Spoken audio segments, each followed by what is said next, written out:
hello. Hi. Hi. Hi, Hedi. Nice to meet Nice you. to meet you. So, is this your workspace? Yes, that's my table. I got it from an old tailor who retired about 20 years ago. So, this feels very nice. I covered it with a cotton moleskin. The cloth stays better on top of it. It can't slip away, and I prefer it that way. Nice. You got a little like sleeve board here. Yeah. That That's looks, usually at the back at the heavy use. looks very old. Yeah. How old is it, would you say? I don't know, maybe 60 years. Nice. And then you have a little lamp here to just get the right light for like buttonholes, or? No, for pattern cutting. So on this table I do all the pattern cutting and cutting the cloth, and sometimes some hand stitching, but usually we do the hand stitching at the back. There's better light. Yeah. I see the big Geodreieck and some shears over there. Yes, those are my cutting shears. Oh, nice. How old are those? I don't know really. I guess at least 70 years. Do you sharpen them yourself? No. Okay. We have an expert for that. Nice. And so you just have different ones? Yes, so those are for trimming back, and those are for actually cutting. So you don't work in the air with them. Yeah. You move them on the table. So they're not so heavy. Yeah. What is this? That's for pattern cutting. For pattern cutting. For certain curves. Get the certain curves Yeah. right. Excellent. Nice.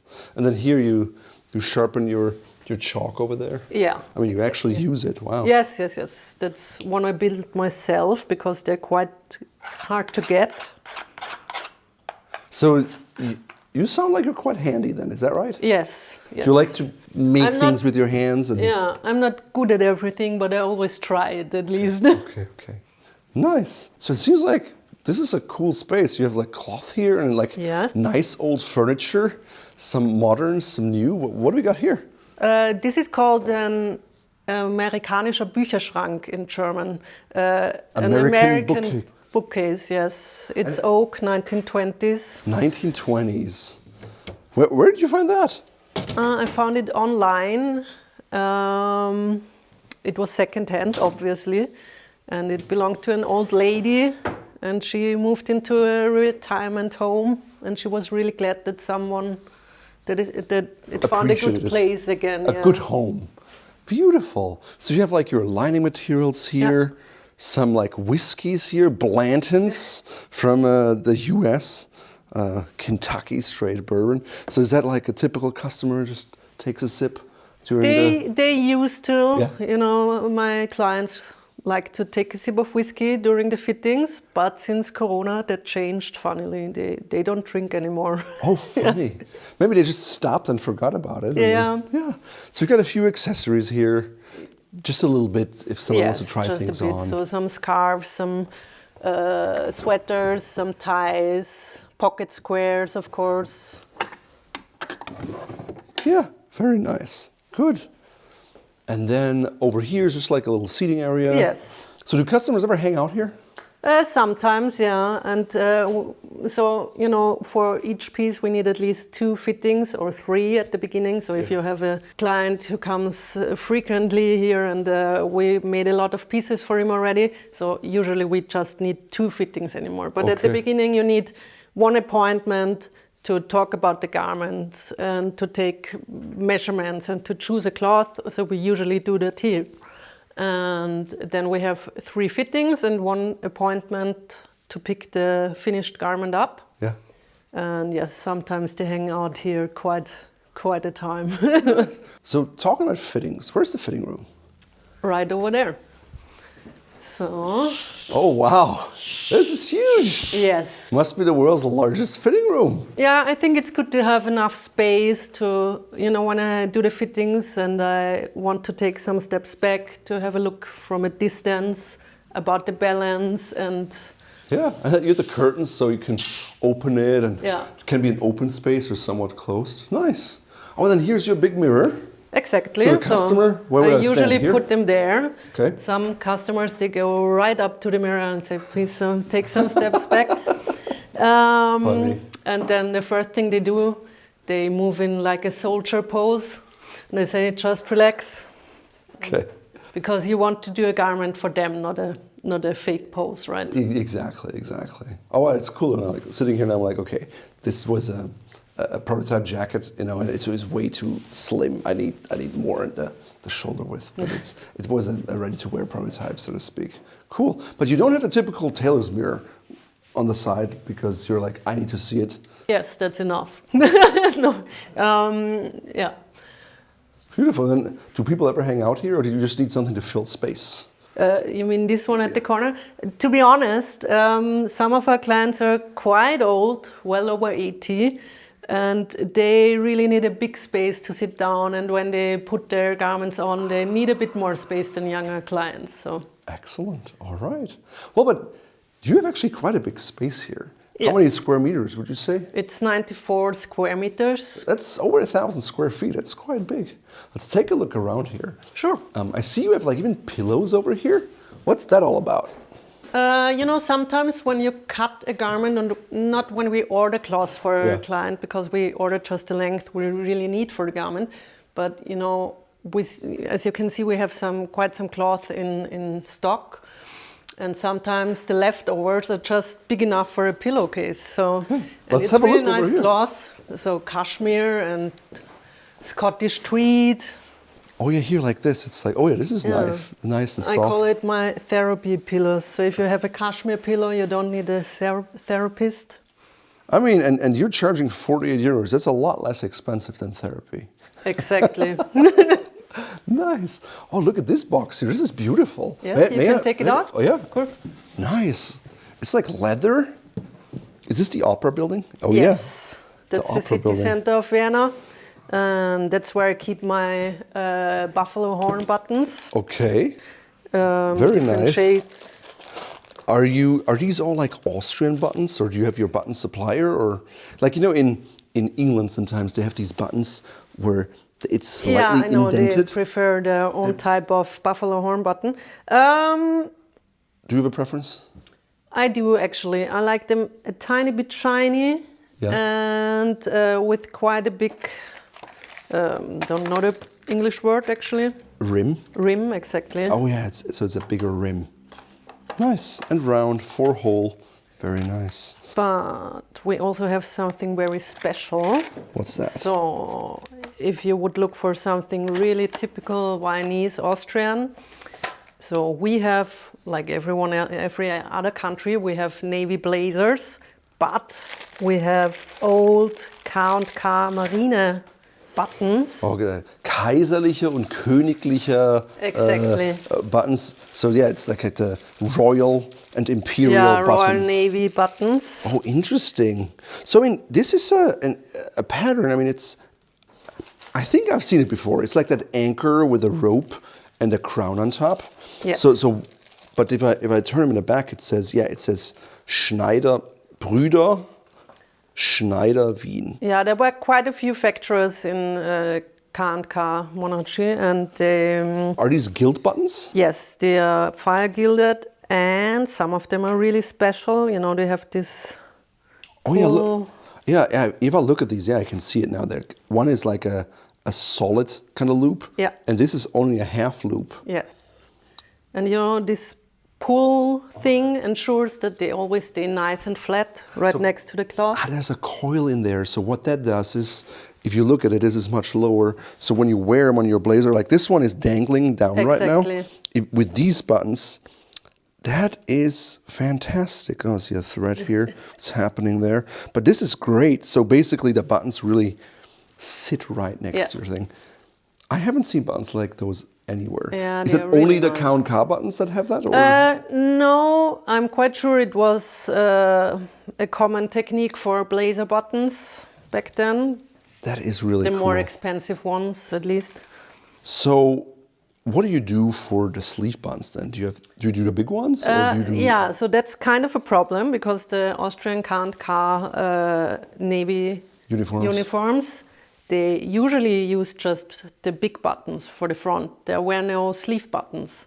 And just rarely they had a coat or an overcoat with small sleeve K&K buttons. So they are really hard to get. So like, I don't know. I think I own about 200 Count Camarine buttons. Are they gilded? Yes, they're fire gilded. Oh, nice. So but nice... I own just like 8 small sleeve buttons. So if you really want those, get. you have to come in and order a blazer. And well, I'm sure these are, if they're hard to come by, they're not inexpensive buttons, I'm sure. Yes. But yeah, if you want something special that is I mean, it already has the patina. This is not a new button, you can tell. Yeah. So that's really cool. Nice, thank you for showing me that. This is a very impressive piece of furniture over here. Where did you get that?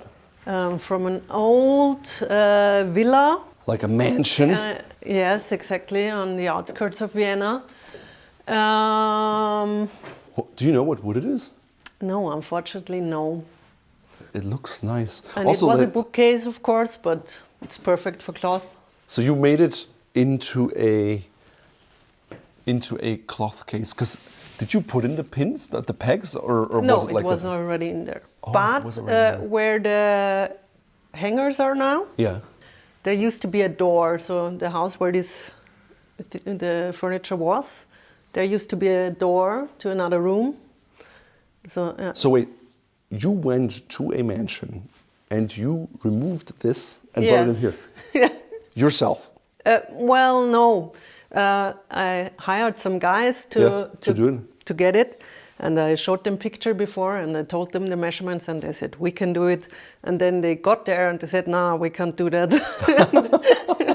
Then I hired It's quite a tall. business which usually transports pianos and all the heavy stuff. And they said, okay, we can do it, but we have to get it over the balcony on the street. So.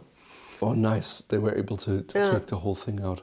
And then you got it in here no problem because it looks like it's quite close to the ceiling. Yes, it had to be shortened at the bottom. I mean, 4 centimeters. You can't tell really. Yeah. But okay. But a beautiful bookcase. And then here you store your fabric. Yeah. So do you have some Austrian Loden? Yes. So we have the most typical Loden color over here. So dark green. So do a lot of people in Vienna wear that too? Yes, we do, for overcoats, for jackets, for traditional costumes. And there are different types of Loden. Uh-huh. Some are quite heavy and for overcoats, and some are very fine. It's called Tuchloden. So this one is in between, maybe. In between, not super. Yes. But I mean, Loden, for those who don't know, it's not woven. It's a very dense wool cloth, so it's shrunk.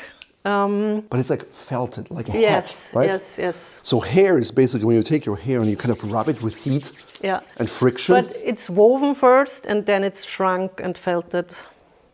I see. So it's woven first. Yes. It's not just all felted. Yeah. But I look, I mean, there is a bit of flexibility, Yeah. more on the bias, of course. But it also has these multiple different colors. So it's like a fiber dye. You have green, you have brown, you have like off-white. Yeah. And they're usually, the most typical colors for Loden are dark green and gray. And I think it's really interesting. I think the first piece of gray, or the oldest pieces of gray and green Loden in Austria is 2,000 years old, something like that. So they found quite a history. They found very old pieces of Loden. So what do you got in your vitrine here? What's in there? So there we have some trouser cotton cloth fabric for trouser pants, for chinos.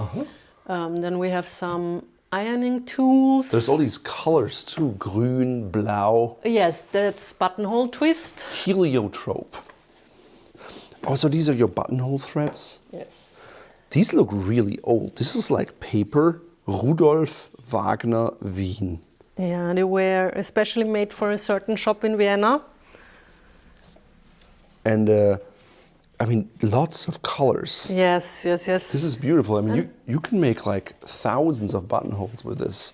The colors, they had a way bigger color range for example, if you order, Gütermann is a very well-known thread producer in Europe. So today you can order one type of black. There's just one black for buttonhole twist at Gütermann's. And they used to have like 10 different types of black, like grayish black, bluish black. Greenish black. Yeah. That is cool. So where did you find this? In an antique store. Ah, and you kind of like, I must have this. Yes. Beautiful. So you like antiquing, vintage. Definitely. How were you always interested in it? Or? Yes, yes. I always liked the old stuff and the quality of the old stuff. Yeah, I can relate to that. I love flea markets. And I see you have a lot of wooden pieces here and tailoring equipment. What is that all about? So this one, for example, is for pressing a collar. The collar seams open. So, or for if you do the front edge on a jacket, Yeah. you have the seam allowances. They're trimmed back to maybe 1 centimeter, and then you put it over here and press them open, and then you turn the inside out. So what is this other thing here? So this one is for working on a jacket, for example, or if you want to press something flat, you Yeah. can put it on top and leave it overnight. So let's say you want to work on a jacket. Mm-hmm. Let's take this one maybe. Mm-hmm. So for example, if you want to shrink the area at the lapels, at the break line. Mm-hmm. So that's what you usually do. You can put it over here, and if you put it like that, what it does automatically, it gets a bit shorter here, so it's really easy to shrink it with the hot iron. Because then it's naturally there, and with the heat and the steam, Yes. it kind of contracts automatically. And also if you're working, if you're basting, or if you're putting all the layers together with basting stitches, you can put it on top, and you can do all the curves, and it's quite handy for a lot of different stages. It's not too heavy, but it has some weight to it. What do you call this? Klappenholz in Klappenholz. German. I don't know the English word. Flapwood or clapwood, I don't know. Cool. It seems like you have a lot of these Klappenbox and other stuff here. What is all that about? So this one, for example, that's great for ironing and pressing. And if, let's say, you're working on a jacket with a lot of belly, room for a belly, you can put it over there. And you get the rounding. I mean, I have a little one like that at home, and it's super helpful in like the shoulder area or for the sleeve. You just have the big one. Wow. And also, we tailors, we like to, men's tailoring, a lot of the work we do while standing. Yeah. So we have high working benches. We do sit down for things like buttonholes, but if we're doing the canvas or if we're doing all the basting, we're usually standing, and then you don't want to lean over the table all the time because it's not good for your back. For your back, it would So hurt. we have things like that, and it's a bit higher, and you can work like that, and it's really good for your back. Well, but then also I see like you have legitimate like irons here. Yeah. Like nice and heavy. Like 100 of them. Linen, cotton, wool, silk. And like, look at these outlets Yeah. here. Do you use those still? Yes, we sometimes do. So we use them a lot of times. We use them for pressing trouser, break line. You understand why it's called pressing when Yeah, you have this weight. definitely. They are quite heavy. But some of them we use for ironing, actually. Well, and this one here, like how do you heat it up even? It was put on a stove. We don't use it for ironing, this one, but it's really good for pressing stuff. And then over there, I'll see a few, like all your paper patterns. Are these customer patterns? Yes, some of them, yeah. And then, like this is a nice coat over there. Is this like new stuff just waiting to be picked up? No, some of it is new stuff, some of it is stuff in the making, some of it we have from existing clients and they want it altered or pressed. Like this looks like a cool like garment here. Ah, yes, this one is really old. It's from Hungary and it's from 1932. Oh wow, this is like a morning It's a coat. morning coat, exactly. I mean, the fabric is much heavier probably than what you'd get today, right? A Yes. little coarser. But it's quite airy, actually. There's a lot of volume in the cloth, but it's quite breathable. Open weave. Yeah. And then here you got the trousers too. Yes. So you say it's from 1932? Yes, and the jacket and the trousers are in very good condition. The waistcoat isn't, so we are going to make a new waistcoat for this client. But what I think is really cool is the back of the waistcoat. It's mohair. Mohair? Yes, I think that's a very cool idea. As you can see, the waistcoat really isn't in a good condition. But Yeah.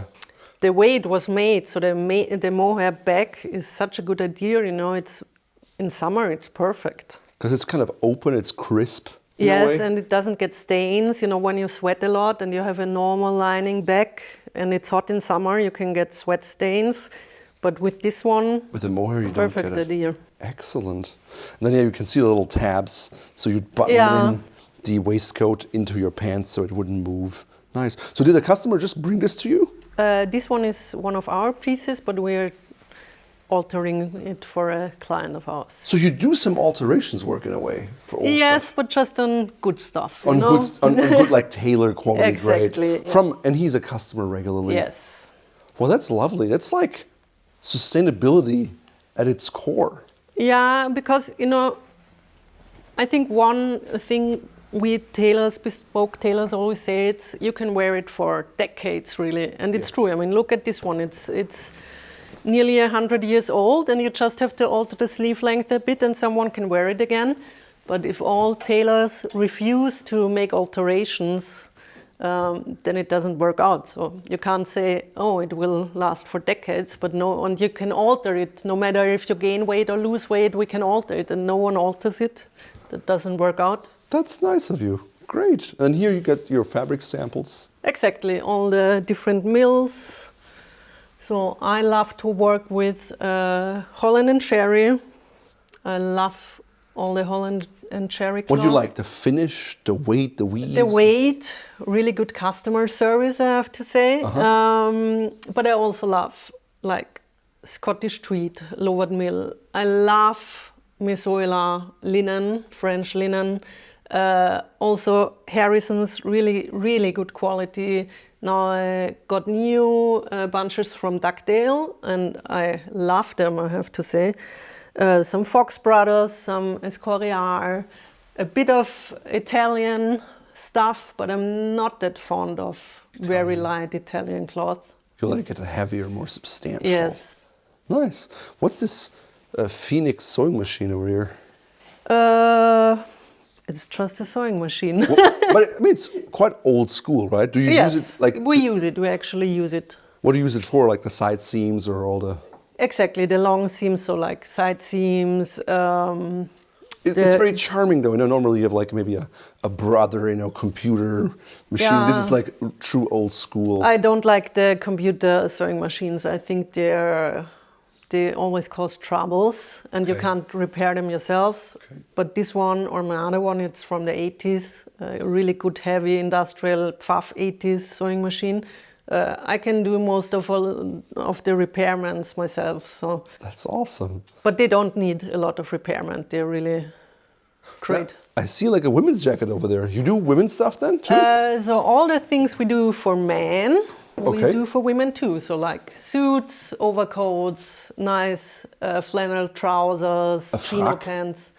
A frack, exactly. I think a frack looks great on women. Like Marlene Dietrich. So what's this one here?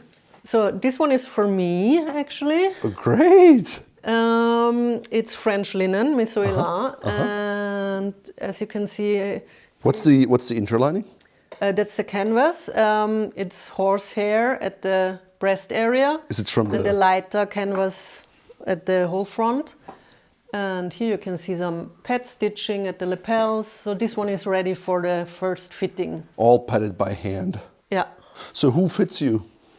My employee or myself, How many which employees? doesn't work that well. How many employees do you have? Just one. Okay. Yeah, so I like to do, you know, I love all the bits of tailoring, the pattern cutting, the client work, but also jacket making and trouser making. And if I would, the more employees I have, the more pattern cutting I have to do. So I would need to get more coat makers, trouser makers, finishers, and that would leave me without all the actual tailoring work. So I would do just the pattern cutting and the fittings, which is great. I love it, but I also love jacket making and trouser making.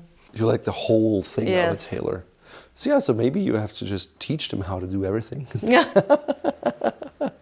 Interesting. So yeah, you have more of a dart here to kind of accommodate everything. It's a nice linen. Yeah, It's definitely. a very dense weave, and then yeah, more like fabric over here. Yeah, a lot of cloth everywhere. What you got in here? All the buckles and side adjuster buckles. Trimmings, basically. Trimmings, yes. So you make all. I mean, yeah, you do the selection yourself. You look at what do I need. Yeah. Beautiful. And then over here you have another room here. What's Yes. happening in here? So that's the actual sewing space. Oh, so nice. Over there at my table I do all the cutting and pattern cutting, and over here we have my old sewing machine, which I got 20 years ago, and I love it. Oh, the pfaff. I will take it to my grave once I die. There we have some buttons and some more cloth and some more ironing tools and pressing tools. Hey, look at that, like boxes, irons, lots of irons. I think Yeah. you're good on irons. I think so. Old mannequins. And then this looks like very makeshift. Like you didn't buy it like that. I No, take no, it. you can't buy workbenches like that. It starts because, like I said before, we love to work on a high table because it's way better for the back. Yeah. And usually the tailoring workbenches, they're lower. So the ones you can buy, they are lower than our tables. Well, yeah, you're also a little shorter than me, and this is quite high. So you adjust the height for the Yes, tailor's and it's height. adjustable. So if you have a taller employee or a shorter one, you can adjust it. These are all like things waiting for the finishing and for customers Yes, to pick them up. some need a bit of alteration, some are here for pressing, some are vintage, like this one. We didn't make this one ourselves, or this one. But if it's an existing customer and they come in, I get it. You kind of So this one is quite nice. like a plus It 4. was for hiking. It's Loden again, an Austrian hiking pants. This is quite heavy. I'd be Yes, sweating very in heavy. this walking up the mountain. It's wool. It's And then it if it's works. cold outside, I guess. Exactly, it gets cold in the mountains, and if it's raining, it doesn't matter because it's wool. It's not like cotton where it absorbs. Nice. So all sorts of local things you got there. So, how was it for you becoming a tailor as a woman in a mostly men-dominated space? To be honest, I never thought about that Okay. when I started, because I was a tailor for women's tailoring first, and in Austria there are way more women in tailoring than men. It's the other way around in the UK, I guess, but in Austria we have maybe 100 tailors for women's tailoring For on every one men's tailor. Yeah. Wow. That's an interesting and ratio. most of them are women, so I didn't think about that. And when I went to the UK to learn men's tailoring, I realized, there are way more men in tailoring there. So I never thought of that, to be But honest. it didn't matter to you. You were like, No. I'm good. I love No, tailoring. Yeah, exactly. Oh, this is your ironing board here. Your Yes, vacuum that's a table. mess over there. Oh yeah. But It's it's still half a building site. it's a working atelier, Yeah. right? Like you still need you need to iron. And I always think it's a bit suspicious, if especially for craftspeople, if they have a perfect workshop and they have a logo first and business cards and this and this and this, and the workspace doesn't look like someone's working there. So I think that's suspicious. How many fittings do you have? So we have 3 fittings and 1 appointment when they take up the finished garment. Okay, just so you can see final. How does it all look? Are you Exactly, happy with yeah. it? So how long does it take usually from first measurement appointment to final pickup? So we have a 6 months waiting time from actually making the commission, and then we take measurements until we actually start with the garment. It's 6 months from ordering it to actually starting it. Okay. And then we have 3 fittings, and then they can pick it up. And how long is that? That depends on the time frame of our clients. So some don't live in Vienna. They say, I don't know, I'm in Vienna twice a year, and I say, okay, that's fine. And some of them live just around the corner. That's quicker, of course. You don't travel to other cities or anything like that? No, I don't do trunk shows. You have enough business, no need for that. Yes. Awesome. Well, thank you so much for showing me around, Hedi. You have a beautiful space. Thanks. It was a real pleasure showing you around in my humble workshop. Thank you. It's beautiful. Thanks. I really like it. Bye. See you next time. See you.